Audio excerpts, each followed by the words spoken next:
আজকে আমি আপনাদের দেখাবো হাইপিক অ্যাপ দিয়ে কিভাবে ফটো এডিট করে। প্লে স্টোরে গিয়ে আমি হাইপিক অ্যাপটা ডাউনলোড করব।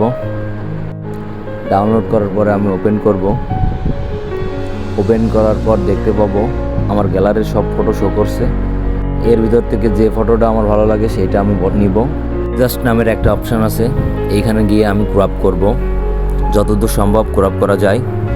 তারপরে অল এক্সপেন্ড নামে একটা অপশান আছে, ওইখানে টাচ করব। টাচ করার পরে এখানে সার্চ অপশান আছে, আমি যেমন ব্যাকগ্রাউন্ড বসাতে যাচ্ছি লিখে জেনেটিক ওইখানে টাচ দিব। দেওয়ার পরে কিছু সময় লোড নেবে, নেওয়ার পরে এখানে আসছে একটার পর একটা।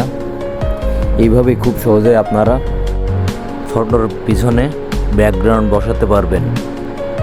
আশা করি আপনারা সবাই ভালোভাবে বুঝতে পারছেন যে আমি কিভাবে বসালাম।